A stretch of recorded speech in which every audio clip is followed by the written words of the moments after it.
अध्याय 24।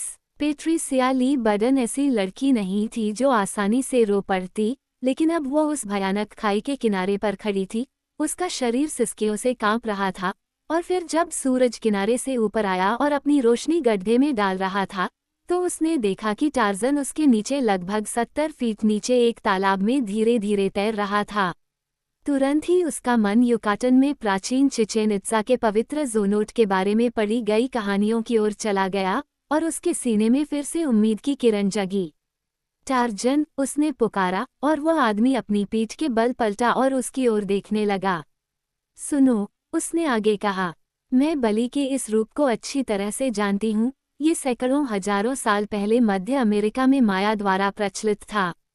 पीड़ित को भोर में चिचेन इत्जा के पवित्र कुएं में फेंक दिया जाता था, और अगर वह दोपहर तक जीवित रहता तो उसे बाहर निकाल लिया जाता और सर्वोच्च पद पर बिठाया जाता। वो व्यावहारिक रूप से पृथ्वी पर एक जीवित देवता बन जाता। तुम्हें दोपहर तक तैरते रहना चाहिए, टार्जन, तुम्हें अवश्य। टार्जन ने उसकी ओर मुस्कुराकर हाथ हिलाया। पुजारियों ने उसे संदेह भरी निगाहों से देखा, हालांकि उन्हें नहीं पता था कि उसने उनके शिकार से क्या कहा था। क्या तुम्हें लगता है कि तुम ऐसा कर सकते हो, टार्जन? उसने कहा, तुम्हें ऐसा करना ही होगा, क्योंकि मैं तुमसे प्यार करती हूँ। टार्जन ने कोई जवाब नहीं दिया, बल्कि वह पलट गया और धीरे धीरे पूल के चारों ओर तैरने लगा, जो लगभग 100 फीट व्यास का था और जिसके लंबवत किनारे चिकने ज्वालामुखी कांच के बने थे। पानी ठंडा तो था, लेकिन बहुत ज्यादा नहीं, और टार्जन ने ठंड से बचने के लिए पर्याप्त ताकत से तैराकी की। लोग खाने पीने का सामान लेकर आए थे, और जब वे लंबे समय तक देखते रहे तो उन्होंने इस अवसर को उत्सव के रूप में मनाया। जैसे जैसे सूरज अपने चरम पर पहुंच रहा था, चाल यिप्शियू में तनाव और घबराहट के लक्षण दिखने लगे, क्योंकि अगर पीड़ित दोपहर तक जीवित रहा तो वह वास्तव में लॉर्ड फॉरेस्ट साबित हो सकता था, जो आकिन माई के लिए सबसे शर्मनाक बात होगी।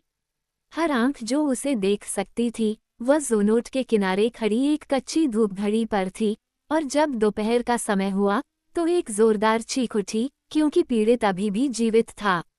जब लोगों ने टार्जन को लॉर्ड फॉरेस्ट के नाम से पुकारा तो महायाजक क्रोधित हो गए और उन्होंने मांग की कि उसे पानी से बाहर निकाला जाए। एक लंबी रस्सी उसके पास फेंकी गई, जिसके अंत में एक फंदा था जिसके जरिए उसे ज़ोनोट से बाहर निकाला जा सकता था, लेकिन टार्जन ने फंदे को अनदेखा किया और हाथों से रस्सी पर चढ़ गया।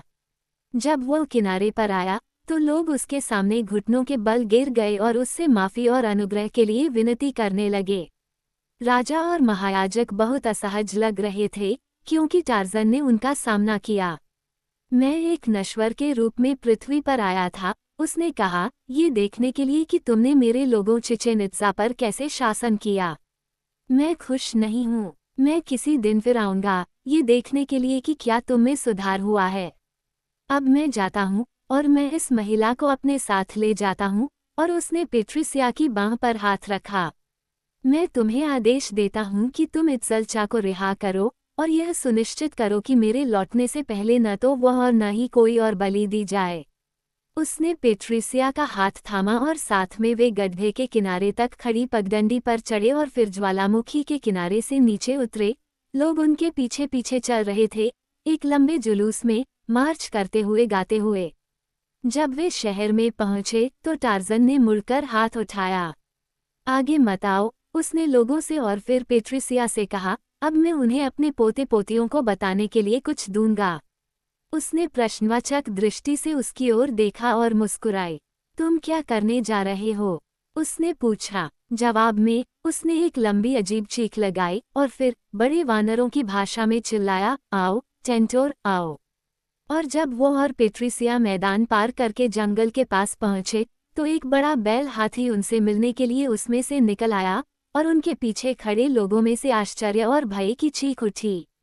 क्या वह हमें सींग मारेगा या कुछ और करेगा? पेट्रिशिया ने पूछा जब वे बैल के पास पहुंचे।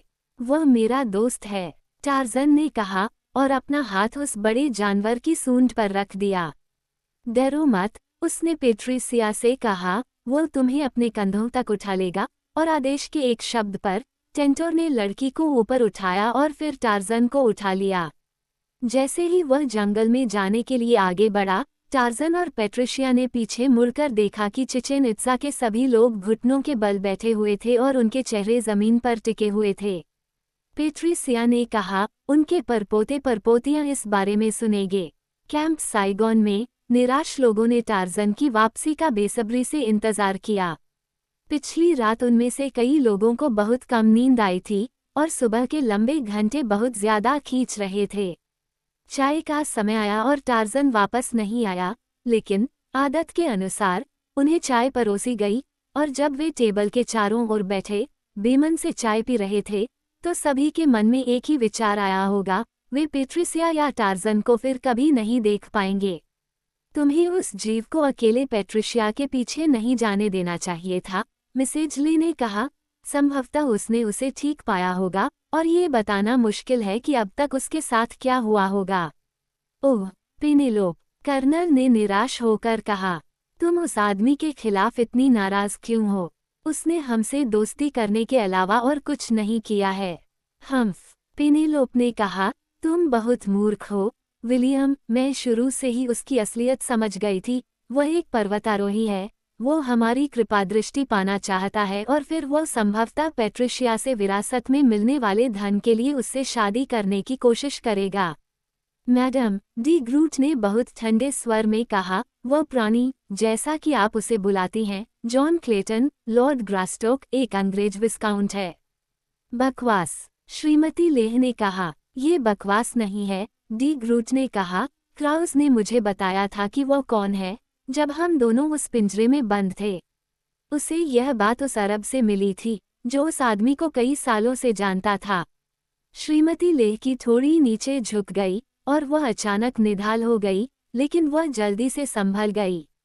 मुझे इसकी उम्मीद थी, उसने एक पल के बाद कहा।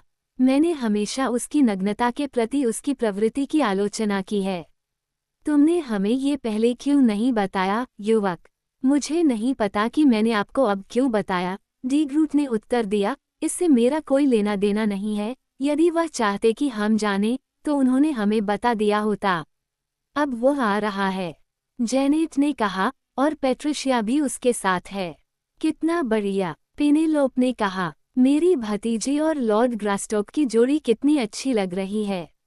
हाथी के कंधों से पेट्रिसिया चट्टान के उस पार बहुत दूर तक देख सकती थी, और जब वह और टार्जन जमीन पर गिरे तो वह उनका इंतजार कर रहे समूह की ओर दौड़ी और इशारा करके चिल्लाने लगी, देखो, एक जहाज, एक जहाज। यह एक बहुत दूर का जहाज था, इसलिए लोगों ने जल्दी से किनारे पर आग जलाई, और जब वह जलने लगी तो उन्होंने उस पर हरी पत्तियां और मिट्टी का तेल डाला, जब तक कि बहुत बड़ा काला धुआं आसमान में नहीं उठने लगा।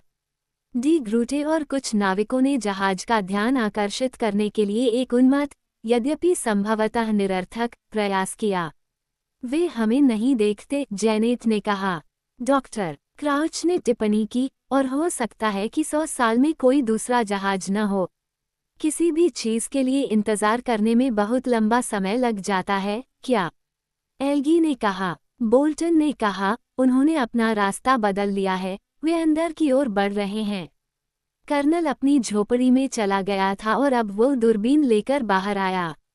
उसने दूरबीन से बहुत देर तक देखा और जब उसने चश्मा उतारा तो उसकी आंखों में आंसू थे और कुछ देर बाद ही वह बोल पाया। उन्होंने कहा, ये नॉइड है और वह तट की ओर बढ़ रही है। उस रात पूर्णिमा के चांद के नीचे 2 जोड़े नॉइड के डेक पर आरामदायक कुर्सियों पर बैठे थे। टार्जन ने पेट्रिशिया के एक हाथ पर हाथ रखा। आज ज़ोनोट में अपनी घबराहट भरी उत्तेजना में तुमने कुछ ऐसा कहा, पेट्रिशिया, जिसे हम दोनों को भूलना चाहिए। मैं समझती हूँ कि तुम्हारा क्या मतलब है, उसने जवाब दिया। देखिए, मैं तब नहीं जानती थी कि यह असंभव है, लेकिन तब मेरा मतलब यही था और मैं हमेशा यही रहूंगी।